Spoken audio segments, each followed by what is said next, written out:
Hello friends, my name is Dr. Uma Hassan and today I would be speaking on very important aspect of your civil services preparation with respect to sociology optional. Most of our aspirants are struggling in achieving good marks in paper 2. The reason is that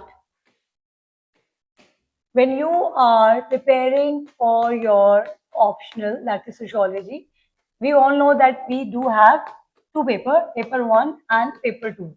Now paper 1 in most of the social sciences discipline and in fact in natural sciences discipline also, the way UPSC have set optional syllabus, they have made it theoretical. Okay, so paper 1 is always you would see theoretical and paper 2 is applied.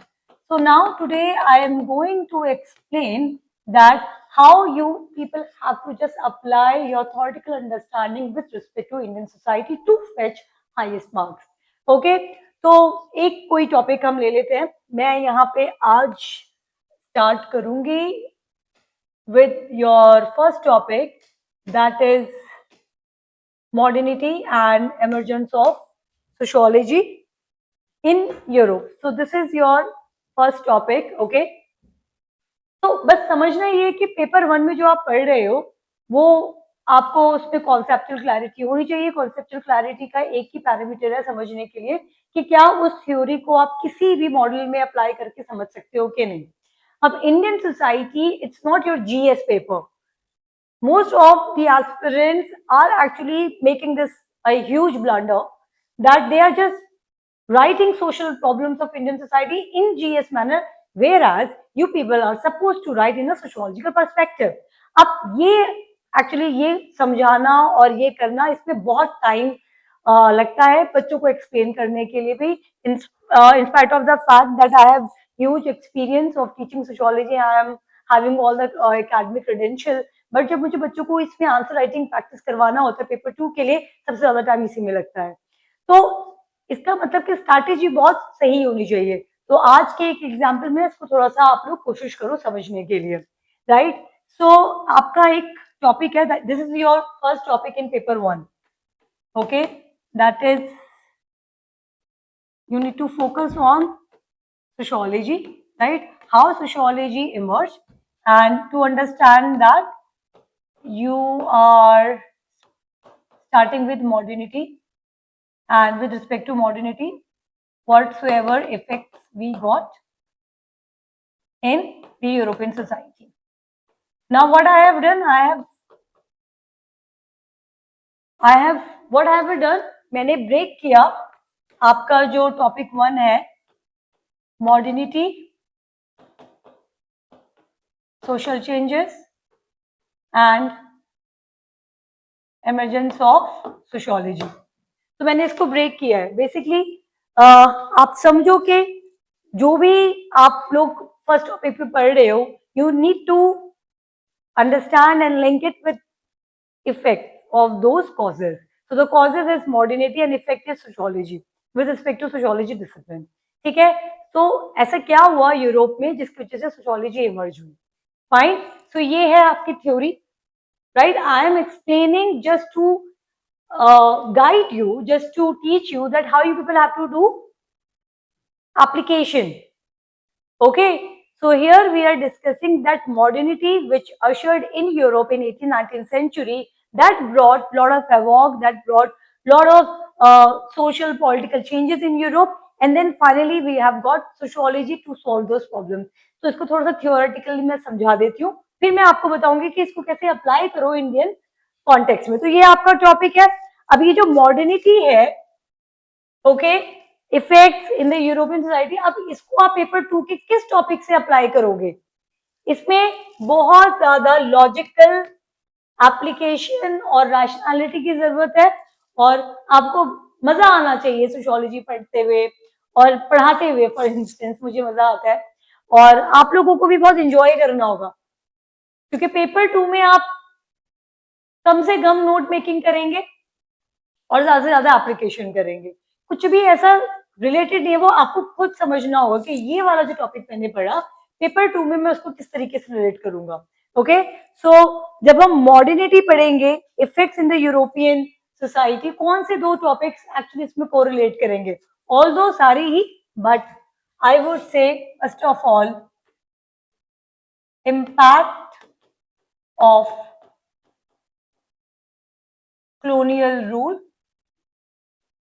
in the Indian society, and there are three Indian sociologists, Ghure, Srinivas and A.R. Desai. तो actually ये दोनों topics आप apply करके आपको समझना होगा इसी में. Okay, so let me explain first of all to all of you. So what is modernity? So modernity has multiple meanings. Okay, every discipline deal with this concept differently.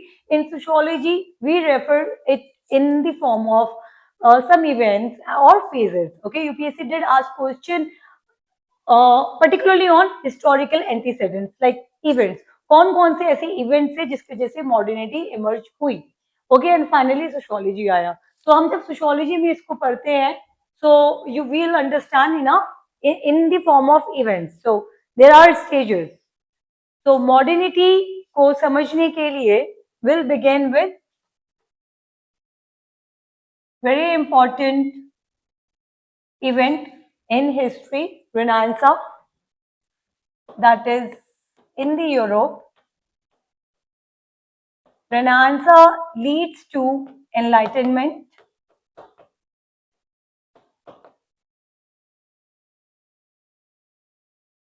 That further instigate revolutions.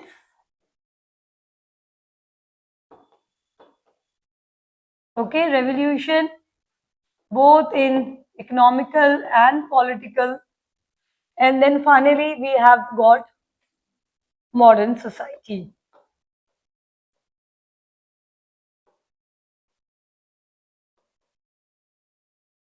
Okay.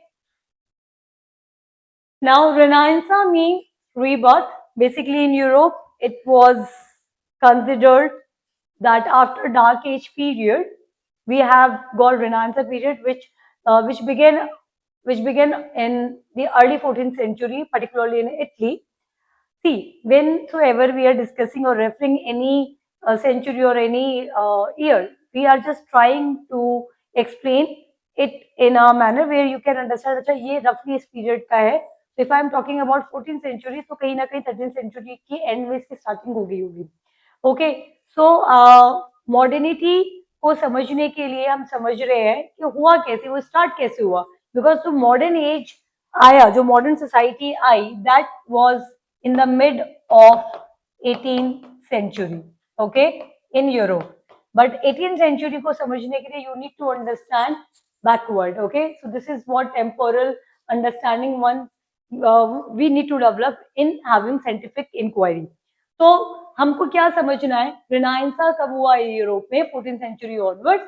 यहाँ पे जो intellectuals थे, they all were arguing that humanistic values does matter. जो आपकी humanistic values है वो बहुत important है. ह्यूमंस जो है irrespective of their certificate, like their certified position, their position in society, it doesn't matter whether you belong to high caste or high class. If you are human, that matters.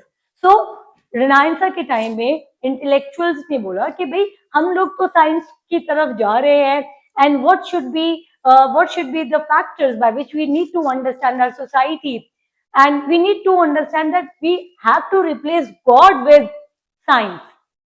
But यहाँ पे जो movement था, for example, we do have Francis Bacon, we do have Shakespeare, we do have lot many, René Descartes, ये जितने भी philosophers थे, they were not radical, okay, they were using very romanticized techniques कि हमको अपनी बात भी कहनी है, but definitely we do not have to kill, we do not have eventually let kill us, ऐसा अपने आप को सेफ्टी भी रखना था. So they were trying to convey their message, but in a very gracile manner. Okay, so that is the matter. तो यहाँ पे इन लोगों ने आर्ट, लिटरेचर, पोम, इन सब का यूज किया. सो रिनाइंसा से स्टार्ट हुआ, and then we reach to the radical phase. In a radical phase, we have shifted to political thought. Okay तो हम यहाँ पे पॉलिटिकल थॉट पे आ चुके थे. So we do have thinkers intellectuals like Locke, Rousseau, Montesquieu, Machiavelli. So these people are talking about separation of powers, right? These people are talking about that how we need to develop social contract theory, how state and religion should be different, and they were more radical. And one of the important name which I personally like, Immanuel Kant.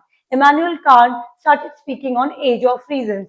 So Renaissance leads to Enlightenment. Now Enlightenment leads to Revolution. So we have got French Revolution as a landmark where we are talking about liberty, equality, and fraternity for India, like for common people. I just wanted to explain Indian society में किस तरीके से ये point आया, ठीक है? And then we have got the modern ideas, जहाँ पे डेमोक्रेसी है, जहाँ पे कैपिटलिज्म मोड ऑफ प्रोडक्शन है, जहाँ पे साइंस है. ओके अब ये हो गया आपका पेपर 1 का मॉडल, जो कि आप बहुत इलेबोरेटेड वे में पढ़ोगे इन पेपर 1. ठीक है, अब इसको आपको इंडियन कॉन्टेक्स्ट में अंडरस्टैंड करना है, यही मैं आप लोगों को समझाना चाहती हूँ. ठीक है, so let's understand this. Now जब हम मॉडर्निटी इंडियन कॉन्टेक्स्ट में पढ़ रहे हैं, तो let's see modernity meaning.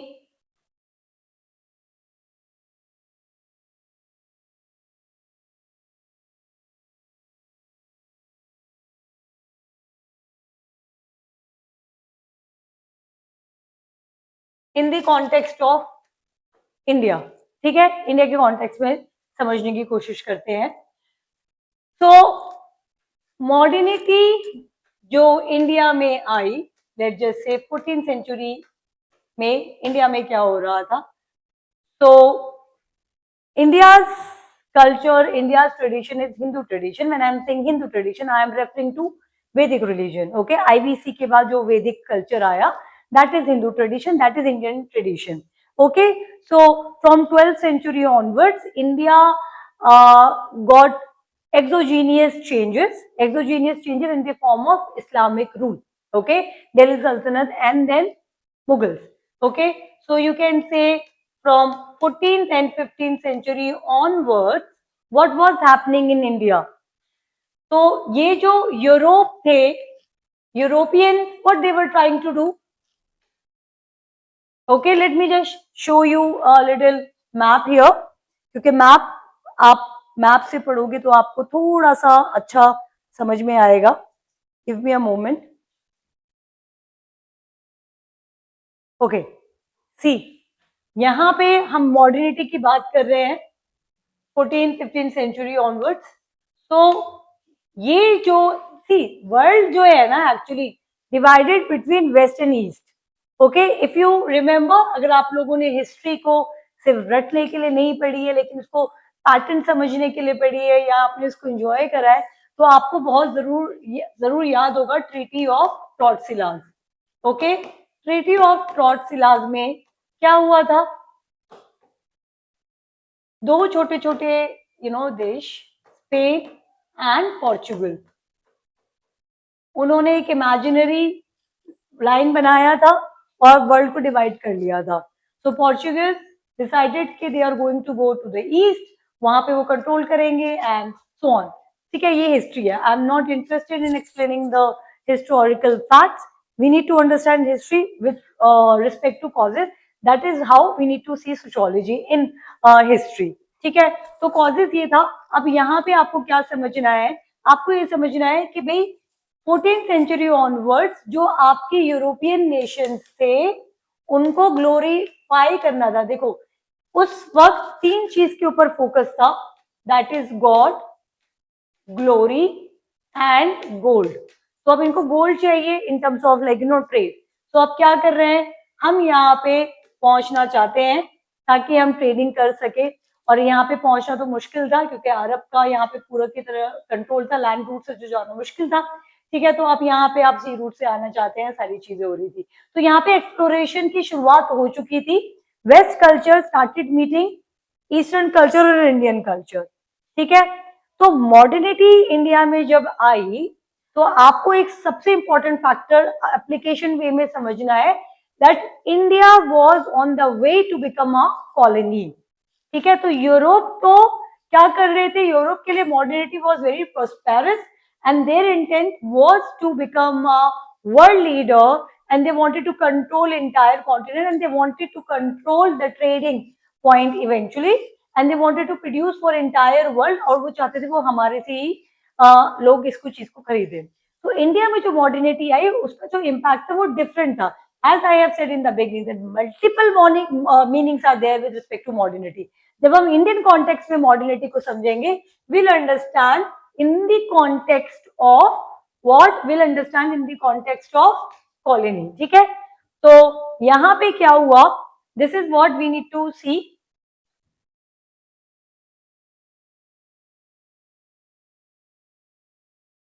That just a moment. Yeah, this one is the point which I was referring. ठीक है, तो यहाँ पे हम समझेंगे कि इंडियन कॉन्टेक्स्ट में क्या हुआ, इंडिया जो थी क्या बन गई, एक कॉलोनी बनने के वे में थी. तो इंडिया में कॉलोनी आप देखेंगे और हम समझेंगे कि 17th सेंचुरी में क्या हुआ, मुगल रूल कंप्लीट खत्म हो गया, बैटल ऑफ प्लासी होगी, बैटल ऑफ प्लासी के बाद क्या रहा, डुअल एडमिनिस्ट्रेशन हो गई और यहाँ पे अब ब्रिटिश का पूरा कंट्रोल हो गया. Now let's understand how modernity actually have come in India. So application. First of all, the context is very different. The cultural setting again was very different in India if we are comparing modernity in the Europe. In fact, इसके ऊपर एक question भी UPSC ने frame किया था. Modernity emerged only in Europe and first and only in Europe. ठीक है, तो ओनली तो नहीं हो सकता क्योंकि मॉडर्निटी का इम्पैक्ट जो था वो कहीं ना कहीं सारी ही जगह बना था, ग्लोबली भी आया था. तो इंडिया जो थी एक कॉलोनी थी. अब इंडिया में जो कॉलोनी इंडिया डेफिनेटली थी, अब इंडिया में मॉडर्निटी समझने के लिए आपको मॉडर्न हिस्ट्री भी समझनी होगी. ठीक है, आपको मॉडर्न हिस्ट्री भी समझनी होगी.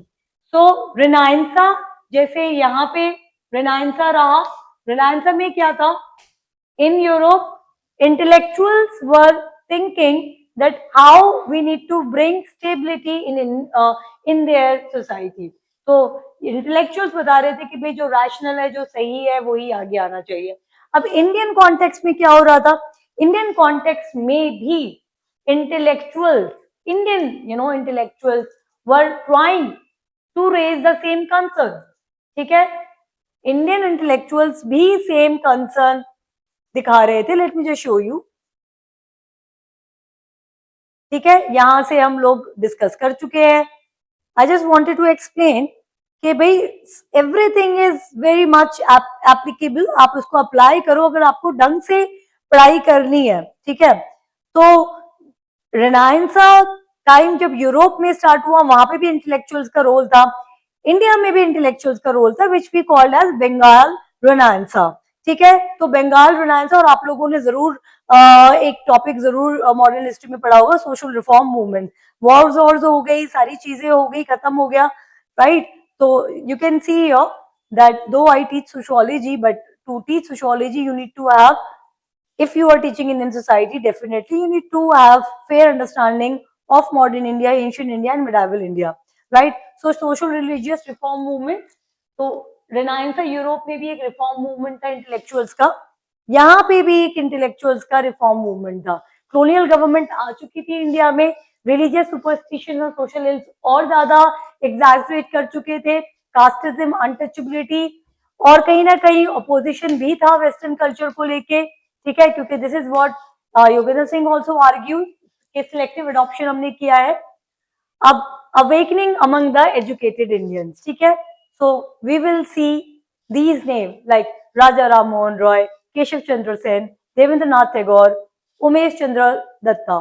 ठीक है, तो राजा राम मोहन रॉय और ये सारे जो इंटेलेक्चुअल थे, इन लोगों ने क्या किया, renaissance, rebirth. So they also tried to revisit their text books. Okay, बिल्कुल उसी तरीके से जैसे यूरोपियन में इंटेलेक्चुअल्स ने रिविजिट किया कि भाई शास्त्र में लिखा क्या है, अनटचेबिलिटी है भी कि नहीं है. तो राजा राम मोहन रॉय किस तरीके से उन्होंने ये सारी बातें बोली. ठीक है, he wanted to purify Hinduism. of the evil practices. Okay, so this is one thing which we need to understand. ये पॉइंट दोनों का सेम ही है, रिनायंसा इंडिया में भी हुआ, तो बंगाल रिनायंसा। अब जब इन लोगों ने क्या किया, राजा राम मोहन रॉय, ओके, या फिर आपके, let me just explain more point, Prarthana Samaj, ठीक है, Paramahansa Mandali, right, Ramakrishna movement, okay, Swami Vivekananda. तो अब इन लोगों के पास क्या था, इनका भी वही सिचुएशन था कि they could not question authority directly. यहाँ पे ब्रिटिश, वहां पे यूरोपियन एरिस्टोक्रेट्स, ओके। तो अब इनको रोमांटिसिज्म यूज करते हुए मैनिपुलेशन के साथ ही जो इंटरनल कॉन्फ्लिक्ट से इंडियन सोसाइटी पे इस पे उन्होंने वर्क किया। सो जस्ट सिमिलरली यहाँ पे हमारा रिनायंसा हुआ, इंडियन कॉन्टेक्स्ट में यू कैन से बंगाली रिनायंसा हुआ, ठीक है। अब इसके बाद क्या हुआ, people definitely got enlightened and they also spoke about rationality, reasons, representation and so on. Okay, तो ये enlightenment का फेज था, रिनायंस एंड एनलाइटनमेंट। देन उसका रिजल्ट क्या हुआ, यहाँ पे जो फ्रेंच रेवोल्यूशन हुआ यूरोप में, उसके जो इंस्पिरेशन थे, उसके जो आइडियल्स थे, वो इंडिया में भी हुए। ओके, इंडिया में भी हुए। सो लेटर्स जो इंटेलेक्चुअल थे, okay, later intellectuals, they all were talking about how we need to bring equality, कैसे हमको representations करना है। For example, Young Bengal movement and Henry Vivian Desrosiers. So what they said, he drew inspiration from the great French Revolution and inspired his pupils to think freely and rationally, question the authority, love, liberty, equality and freedom and oppose customs and traditions. Okay, तो यहाँ पे भी आप देख सकते हैं French revolution का impact हुआ और उसी के आइडियल्स इन लोगों ने इंडियन सोसाइटी में अप्लाई किया। तो यहाँ पे भी रेवोल्यूशन आया, ठीक है, यू कैन से अलग तरीके से। So revolutions, movement and finally definitely भी यहाँ पे तो इंडियन नेशनल मूवमेंट था, ठीक है, मॉडर्निटी। तो फाइनली यू वुड सी कि इंडिया गॉट फ्रीडम, राइट। जब इंडिया को फ्रीडम मिला और हमने उसके लिए बहुत लड़ाइयाँ करी हैं, हमने उसके लिए बहुत we have fought a lot. So अलग अलग वे में वी हैव गॉट रेबेल, लड़ाई झगड़े, and finally you will see that revolt हुआ किस तरीके से, वी हैव फॉट और we do have Savarkar, Majumdar, Sen, Jawaharlal Nehru, all these people have worked to get modern India. Okay, so this is what an application. तो modernity India में different context में हमको पढ़ना है, Indian national movement को पढ़ना है, जो आपका सिलेबस है impact of colonial rule in Indian society, उसको सोशियोलॉजिकल समझना है। And definitely G S Ghurye who was writing sociologically, but he was a Indian nationalist leader, okay, so as Srinivas and A R Desai. तो जो ओरिएंटेशन सोशियोलॉजी में इंडिया में आई, it was coming out of colonialism का impact and they wanted to have reforms. Okay, they wanted to say that कि भी sociology India में, India की society को डिफरेंट वे में पढ़ना है, ना कि हम ओरिएंटलिस्ट व्यू में पढ़ेंगे। तो यूरोप में जब सोशियोलॉजी इमर्ज हुई, इट वाज लाइक कि in spite of statistical studies, how urbanization is bringing major new problems और सारी चीजें, बट अभी तक हमको समझ में नहीं आ रहा कि प्रोस्पेरिटी एंड सोशल स्टेबिलिटी कैसे आएगी। So Auguste Comte, Saint Simon, Weber, Durkheim, they all started using scientific method to understand society. Similarly this is what happened in Indian context as well. Indian society में भी यही हुआ कि definitely यहाँ पे मैंने जैसे बताया है कि कॉलोनियलिज्म था, तो हमने उस पे में नहीं स्टार्ट करा, लेकिन डेफिनेटली जब जीएस घूरे, उनसे पहले Krishna Iyer, SC Roy, these people have conducted anthropological study first. Anthropological study के बाद जीएस गुरु ने सोशियोलॉजिकल स्टडी किया कि इंडियन सोसाइटी को आपको कल्चरल वे में समझना है, उनके प्रॉब्लम्स को आपको इंडिजीनियस वे में सॉल्व करना है। So for instance, GS Ghore के लिए it was always textual interpretation. उन्होंने कास्ट को भी बुक्स के वे में नहीं समझाया कि किस फीचर्स क्या है कास्ट सिस्टम के. ओके, श्रीनिवास ने बताया कि India is not static, India is changing. वो उन्होंने एक्सप्लेन करा from various concept, dominant caste, Sanskritisation and so on. Desai ने मार्क्सिस्ट पर्सपेक्टिव यूज करके बताया कि किस तरीके से पीजेंट्स का प्रॉब्लम अभी भी सॉल्व नहीं हुआ है. So this is how you people have to do application. Okay, so when you people are actually learning sociology, okay, and when you people are dealing with this topic, like paper 2, जहाँ पे आप application समझ सके कि अच्छा ठीक है 14 to 18 century Europe में ऐसा हो रहा था तो इंडिया में क्या हो रहा था. ओके, और जब आप इसको एप्लीकेशन करते जाओगे, ठीक है, पर्सपेक्टिव यूज करते जाओगे, तब आपको बहुत अच्छे मार्क्स मिलेंगे. I hope you people actually understood what I'm trying to explain, that application needs a lot of conceptual clarity.